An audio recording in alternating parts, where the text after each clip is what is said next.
How are you today, my friend? Man, I'm doing good. I'm out on the West Coast for the last couple of months, and it's like a different world than being in 100 degrees in Houston. So Right. I'm doing good out here, man. Are you feeling well? Are you healthy? Is the family healthy? I am. Thank you for asking. I feel great. I'm exercising daily, walking 3 miles, and eating right, and actually have lost 20 pounds in the last 4 months. So I feel really, really good. Really good.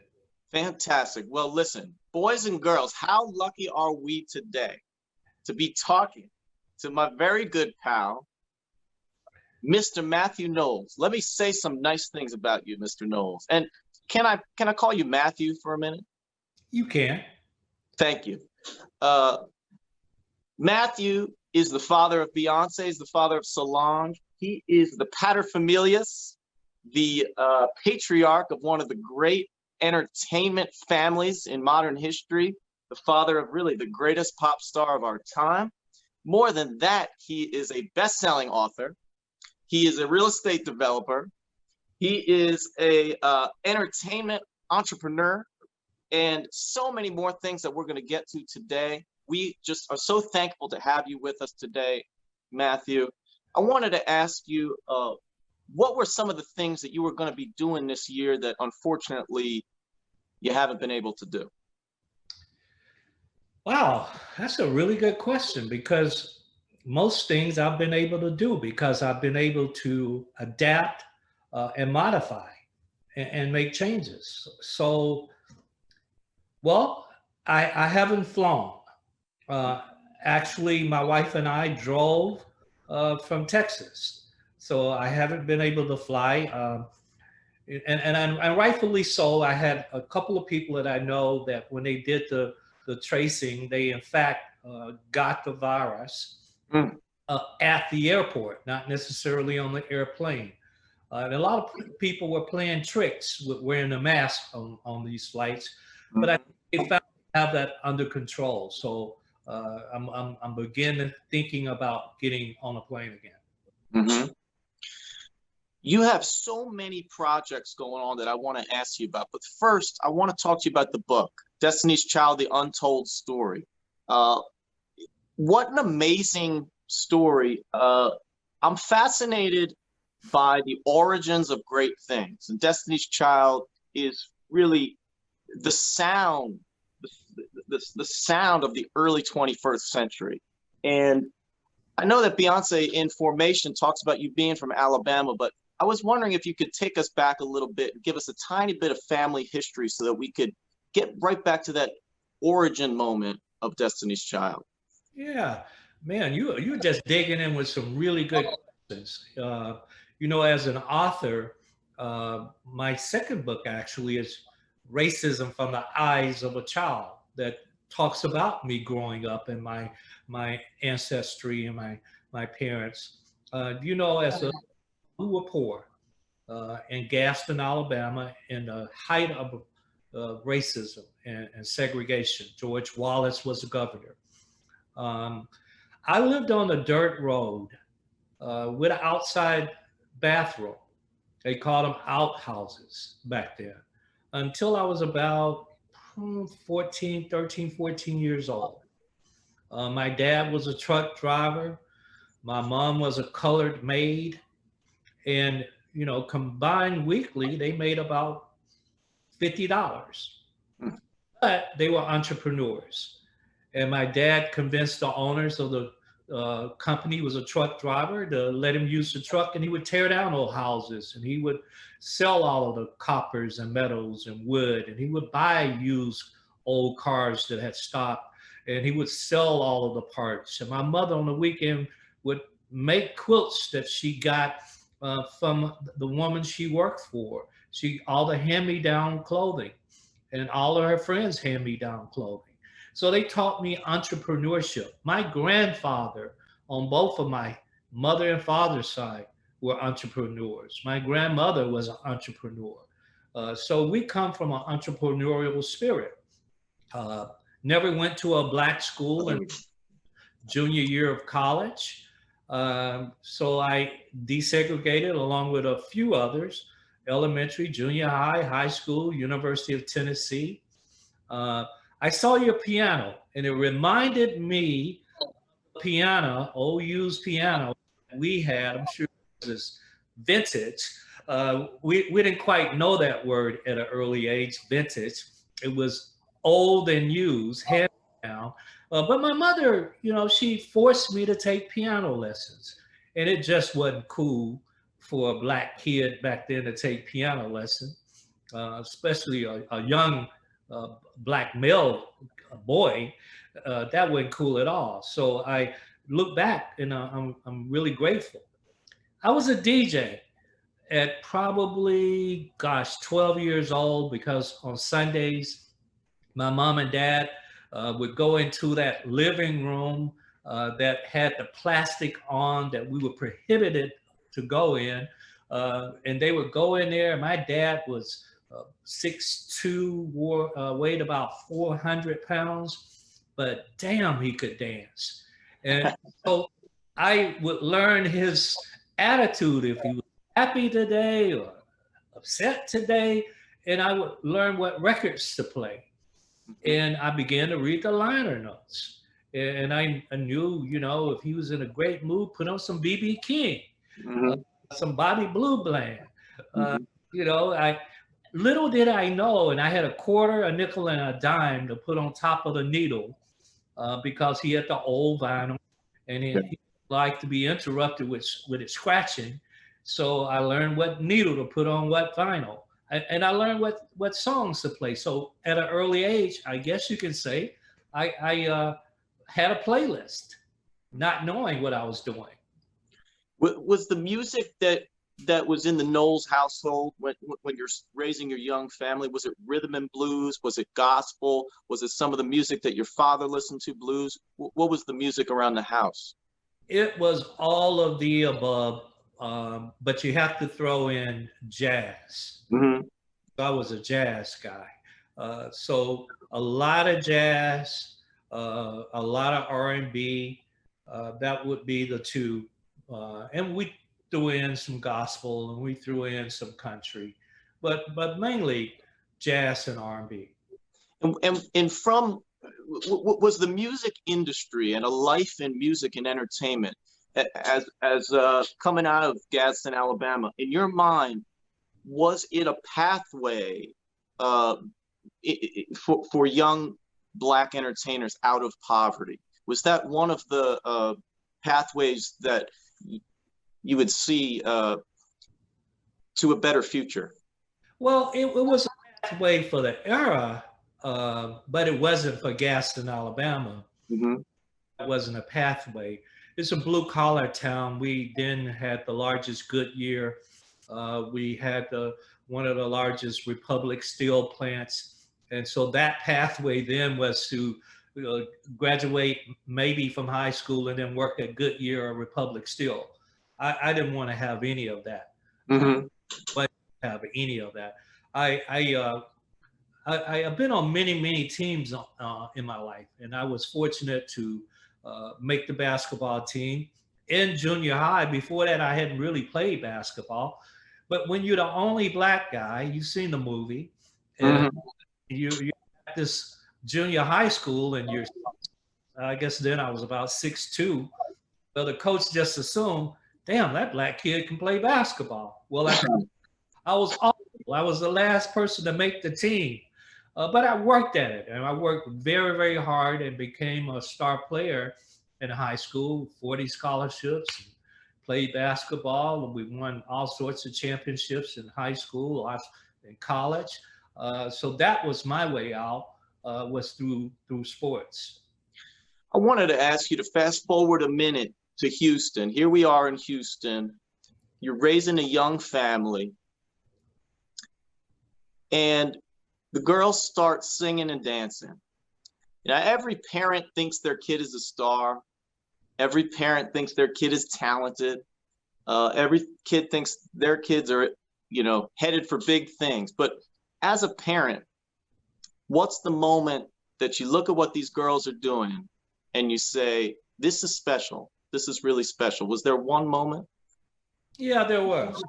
I say there was certainly a moment, and so was for Solange.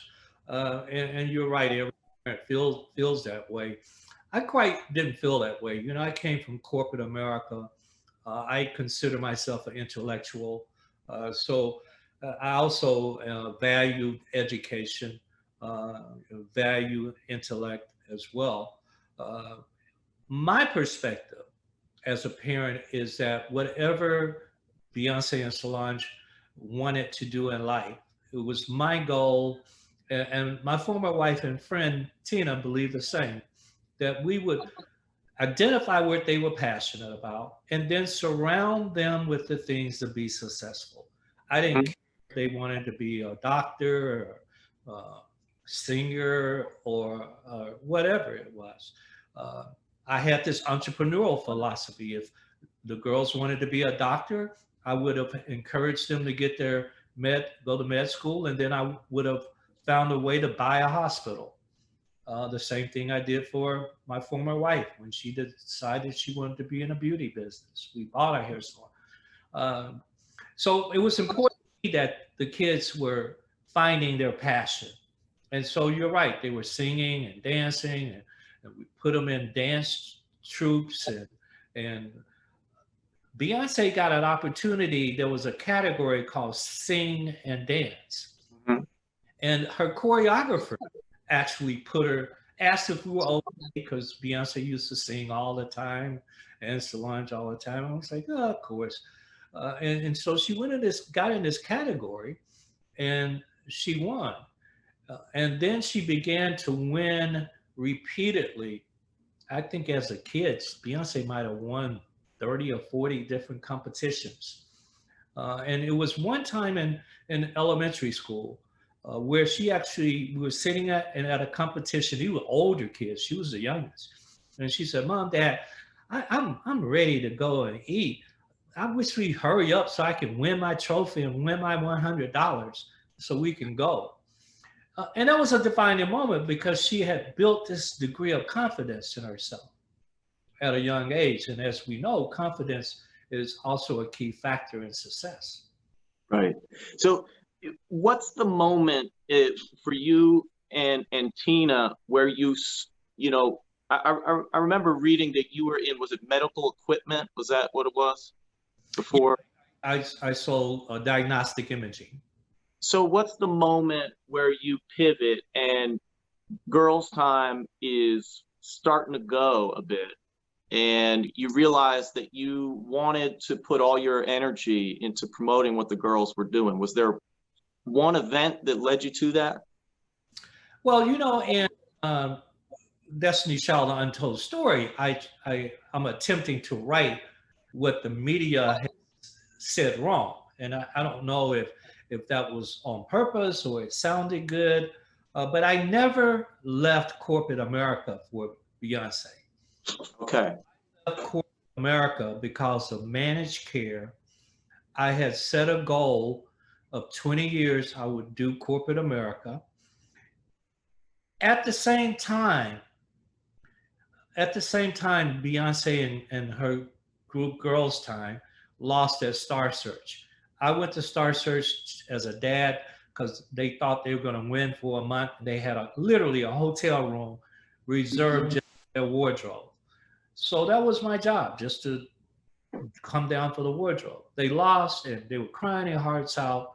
And that's when I asked Ed McMahon, who was the host at the time, what does a dad do? These kids are crying. What do I do? You know, in that deep voice, well, you know, Mr. Knowles, I don't know, for some reason, everybody that consistently win on Star Search, you never hear about them professionally. And then he went on to say, it's the people that lose. The people that lose and go back and make changes and get and redefine and recommit. And he started naming names like Aaliyah, Boys to Men. He just went on and on with all of these names. Christina Aguilera, names that we know that lost, that went back and changed their organization. But by then I was already in management. I had already transitioned into management and had my first artist, Lil O.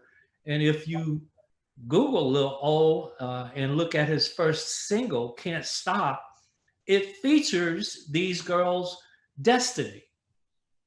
Mm-hmm. And so all of this was happening all at the same time.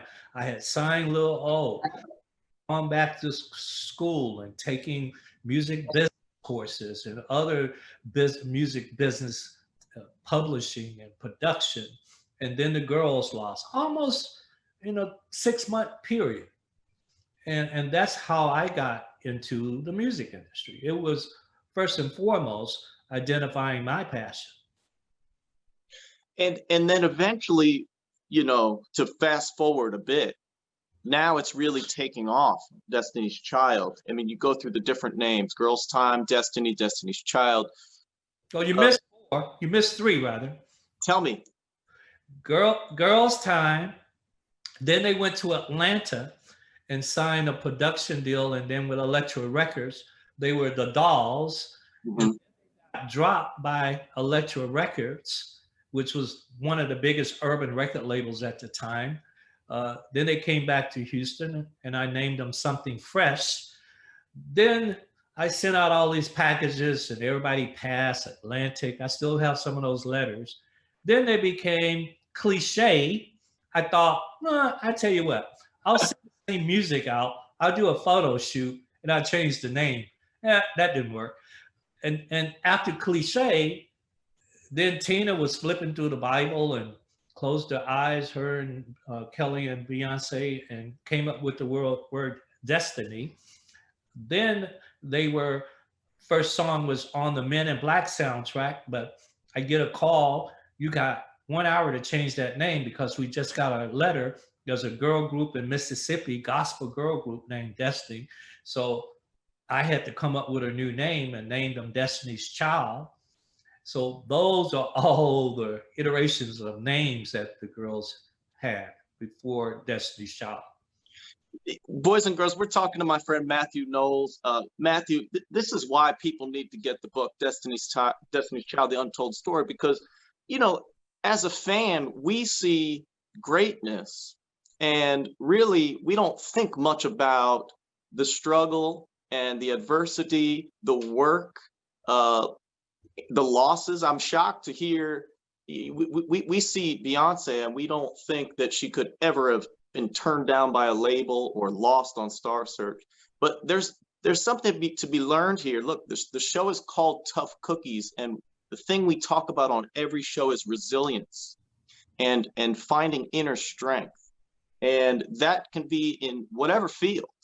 But in the life of a performer, there are many defeats, just like in an athlete's life. And we talk a lot on this show about how you turn around the next day and you build on it towards greater success. Speaking of, I wanted to ask you about starting the World Music Entertainment label. At what point did that begin, and who were the flagship artists on the label? You know, you said something that that is so valuable and critical, and I'm glad you said it. I'll answer that, but I just have to comment on failure and sometimes not reaching our goal and making mistakes. You know, since the girls have been at Columbia Records, where they started their real Destiny's Child career, you know, we've seen Neo get dropped, we've seen Alicia Keys get dropped, we've seen 50 Cents get dropped. That's this industry, but Yeah. that's life. Mistakes and failures are opportunity for all of us to grow. For us to grow, it's not a reason for us to quit. It's a reason for us to grow, and we often quit. So when you said that, it just reminded me, you know, the DNA of achievers talk about the traits of successful people, and that is one of the traits, is not quitting. You know, Mathew, we've had on this program, mutual pal, Big Frida was one of my guests. Big Frida, who appears on Formation. And Big Frida was sort of an overnight success, 25 years in the making, and has been on 7 different labels. And different management companies and had to go back to a day job. And, we see, we see people when they arrive at where they're destined to be. We don't see the backstory. And that's why I appreciate not just the book, but recently you put out the record, which was the Girls' Time early music. How did that project come about? Well, Ernie Frager, the first record deal the girls got was when they were Girls' Time. They've got a record deal when they was Girls' Time. They got a record deal when they were the Dolls. And Arnie made this incredible record back. Beyonce and Kelly, gosh, they were 12, 13 years old. And I stayed in contact with Arnie, and he was a real gentleman because he could have put that record out in the height of Destiny's Child. And I didn't want that to happen. So I actually bought out his deal and spent, hundreds of thousands of dollars to also ensure that record didn't come out. And so I just held on to it. And I thought now was a good time for it to be a companion project and a companion piece with the book. So that's how it came out. It also has another young lady that Ashley, Tamar Ashley Davis, who ended up being a protege of Prince, went on to be, I think, first runner up on The Voice. Mm-hmm. This Girls' Time, they had some talented young ladies, but they also had over, I think, about 17 different members. And I wanted people to know that Destiny's Child has always been a revolving door. Yeah. Even when they were little kids. Started out being there was a white little kid, there was a Hispanic little kid, and two black kids as the singers, and then the dancers. So it's evolved tremendously because it didn't start out to be a R&B group. It started out to be a pop group. Right. So a lot of changes, a lot of evolution has happened. Yeah. Listen, Mathew, I've had 30 people in my band in 9 years. And, it's not for lack of talent. It's not for lack of trying. It's just art is a living organism, and it grows, it changes, and there's an indescribable element there. And sometimes it takes a lot of tinkering until it gets to that place where it really takes off artistically. I wanted to go back to my question, though, about World Music Entertainment. You've worked with Chaka Khan and so many different artists on this label. I'm just so curious about when you realized you wanted to start the company. Well, in its music world, you were close. Music World Entertainment, and I named it that because I coming from corporate America, I realized that the world is bigger than just America. And as a matter of fact, back in the day, we were the third when it came to buying music. Japan was number one, and the UK was number two. But folks here, we often think in America, we got it like that. But so that's why I named the company Music World. But I had a strategy for Destiny's Child. And I'm unapologetic. I used to sit back in the back and let the girls get all the credit. But I've found as I've gotten older that it'll be his story versus my story. And when I say his story, history. Right. It's history to tell the wrong story here. I architect. And I seldom would say the word I. But I architect Destiny's Child and Beyonce and Kelly and Michelle's career and Solange. And in that strategy for Destiny's Child, we came up with each one of the ladies would have a solo career between each album. And that was built on their individual passion. Kelly loved pop music. Beyonce loved R&B. Michelle grew up in the church, and she was the first up. And so I built a great relationship with Donnie Weiner, the president of Columbia Records. And collectively together, we said we couldn't afford, when we looked at the landscape, and Sony had a gospel label, the #1 gospel label, but it was so competitive between Columbia Records and any other mini labels, Arista and all the others, that Donnie wasn't about to let a Sony label inside get Michelle Williams. And then we looked at the gospel landscape, and we felt quite uncomfortable with Michelle being on another gospel label. We just didn't think they had the tools, the money, the reach worldwide. So I decided to create my own label. And it was really Michelle Williams why I created my label. And that grew into, I sold my company to Sanctuary, which was at that time, 2002, the #1 independent record label management company. They had over 750 employees worldwide, and we created a division, urban division, Music World, Sanctuary, Urban. And that's when I signed Earth, Wind and Fire, De La Soul, Shaka Khan, OJ's, Dion Ferris, Ryan Anderson, Kool and the Gang. We did a Michelle record there, a Solange record, and Ray J. I did Ray J's last record, One Wish, convinced Rodney Jerkins to give him a single hit song. And I'm missing this young white kid out of Canada. Who am I thinking of?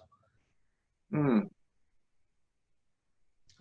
was this white kid out of Canada that I signed as well, and that was the record label. And on the management side, I bought several young Black managers. Troy Carter was my first choice, him and Julius Irvin III. And they had, D12. No, they didn't have D12. They actually had Floetry. That's who they had, Floetry. And then they had Eve. And then I bought this kid out of St. Louis who had Nelly. Then I bought Ken Du, who eventually married Mary J, that had Mary J. Then I bought these kids out of LA, Jeremy Geffen and his partner, and they had D12. And then we met Guidry, who became my general manager, and he had Mary Mary. And then they had Mario and Destiny's Child and Solange. So imagine that roster. And then eventually you got into country music catalogs and gospel music. Did you always plan to go into these other genres? Yes, I did. I did because I'm a student. I love the research. And Sony had the #1 catalog label in the world called Legacy. Legacy Records. And Legacy also is the most profitable on the Sony labels. And I studied Legacy and understood, well, if I can get these records from front line, meaning I'm really working with the artist, to a point, typically 18 months becomes catalog, typically, then I no longer have to deal with artists and managers. My overhead is reduced drastically because I don't have to spend as much marketing dollars. I can reduce my staff, and it's a very profitable business. So yes, that was always a strategy to get into the catalog business. And it's a very profitable area to be in, one that's not understood by most. We're sitting here talking with my pal, Mathew Knowles. Mathew, we're really talking about your entrepreneurial spirit in the music industry. And I don't shy away on this program from talking about issues in the entertainment business, issues with racism. And you spoke about your book earlier. I wanted to ask you, in your opinion, what would you like to see change in this industry? And what can both Black and white people be doing in this industry to make it a more just, more fair, even playing field? Well, that's a very good question, and thank you for asking that. We're in a period of change, and the whole conversation of systemic and structural racism in America. We just have to have more leadership, and Black and brown females. This can't be an all white men business, and that's what it has been for the most part, the music industry. And we have to change that. And we have to have, at the highest level of leadership, uh, we have to have diversity and true diversity. And we're seeing it happen slowly. The president of Sony ATV is a friend of mine, John Platt. Uh, and we're seeing that slowly happen, but not fast enough. Um, we look at the music industry for years, those female Black artists that got into the pop side of the business, they had to be of lighter hue, lighter complexion to be accepted.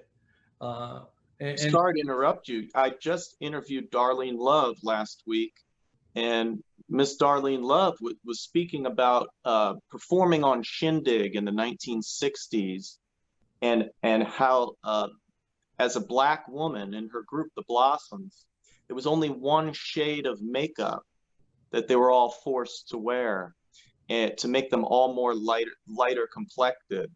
And just wanted to interject. This is nothing new. that is real. I mean, it was done to Whitney in her photo shoots to make her lighter complexion. That if you wanted to cross over into the pop, you look. I believe in numbers. I don't believe in hype and talk. Look at the numbers. Call out the female artist that's crossed over the pop Billboard charts. Mariah Carey, Beyonce.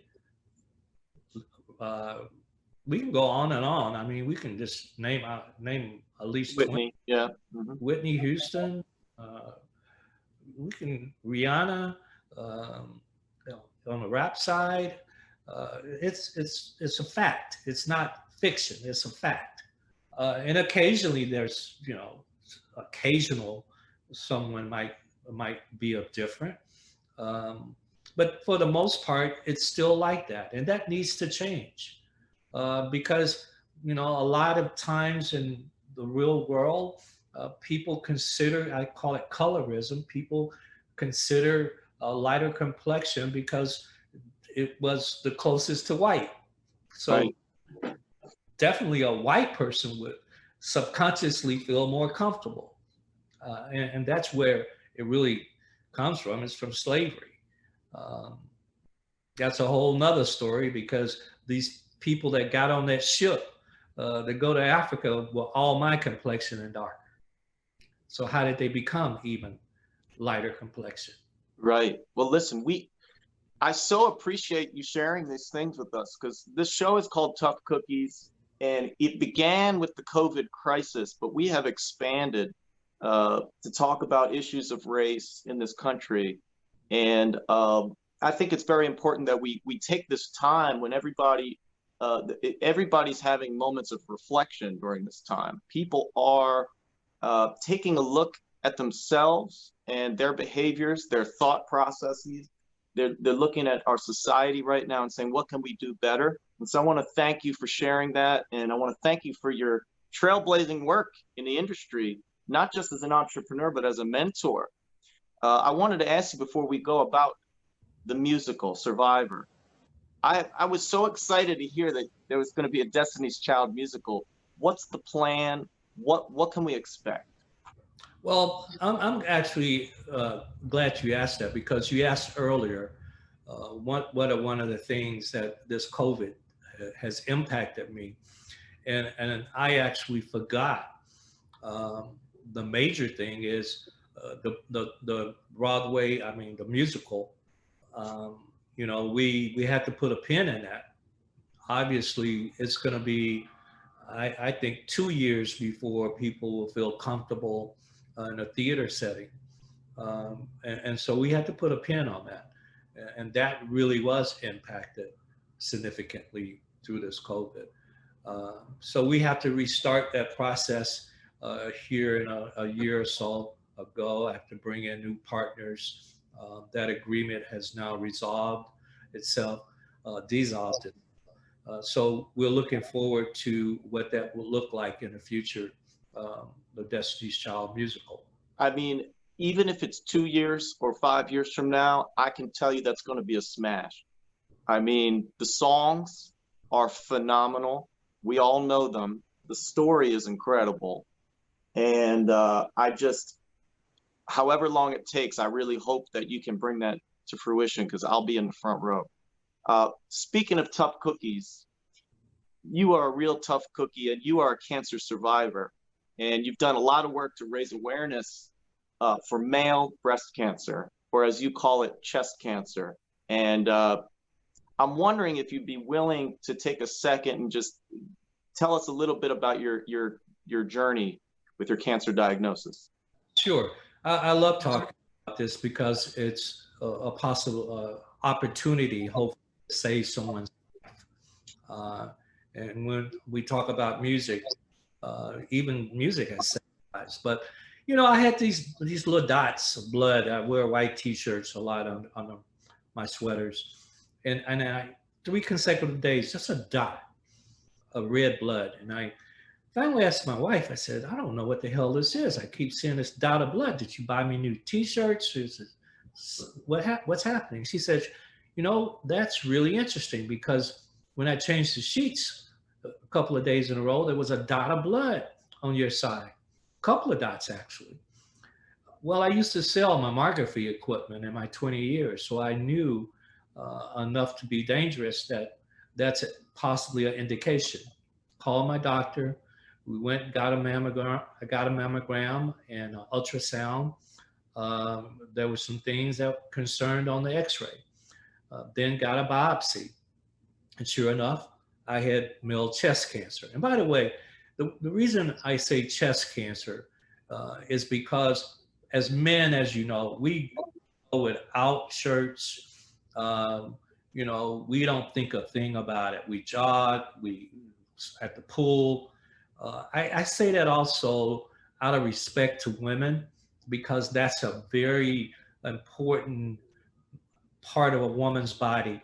And I don't want to carelessly say that word in a male perspective, because we don't feel the same way about that part of our body. So it's first, respect the women. Second, as a man, I'm quite uncomfortable. I'm quite embarrassed using the word. And so if I'm going to help save lives, if I'm going to give men a reason to go and get a mammogram, a reason to get an exam, we had better think of a better marketing word, because that word alone has kept men from getting the exam. Unfortunately, our medical community don't get that. Well, I do. So that's why I say male chest cancer, because it's what I feel appropriate for men. And early diagnosis is this whole thing. And genetics, something I didn't know. Right.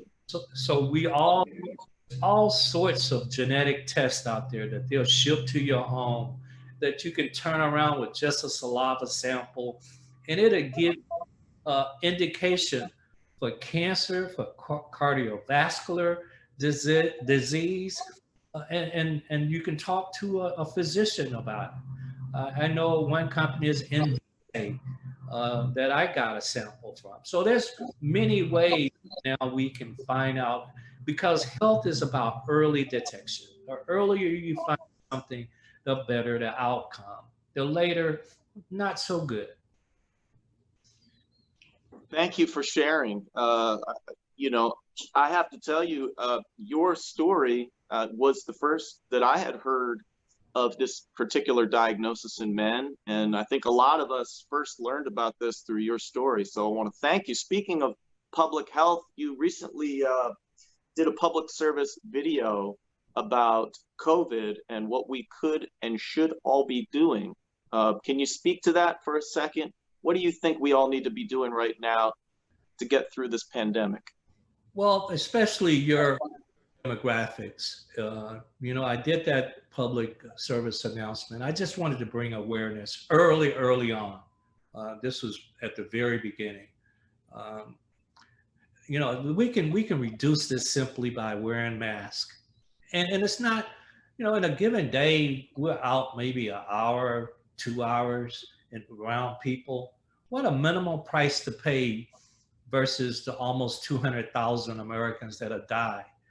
And the almost 5 million that are symptomatic. And God knows 3 years from now what their health is going to be like. Let me say that again to young people that's not taking this serious. You don't know what the hell your health is going to be like in 3 years. So you like, I came out positive, but I'm good. No, you are maybe not good. And you're spreading it to a lot of people. See, the older people, we've gotten smarter now. You see that number is kind of flip-flop. Yes. The young people are getting sick, and now, unfortunately, some are dying. Because us old folks, we're smart enough to know to wear a mask. And I care about the other person enough out of respect to their life to wear a mask. I don't get it with people that are selfish that won't wear a mask when out in public. Thank you. Listen, Mathew, you've been very generous with your time. Before you go, I just wanted to ask you one last question. We started by talking about Destiny's Child, The Untold Story, the new book, which they can get from your website, MathewKnowles.com. We'll be sharing that on our site. I started off by asking you about the origin of Destiny's Child, but I want to go to today and just simply ask you, as a parent, when you watch Beyonce perform, when you watch Solange perform and you're in the wings, are you able now to just be a fan? Can you appreciate the amazing creativity that your daughters have brought to the world? Or is your mind still occupied with the business aspect of it? I was always able to look at it from a father's perspective.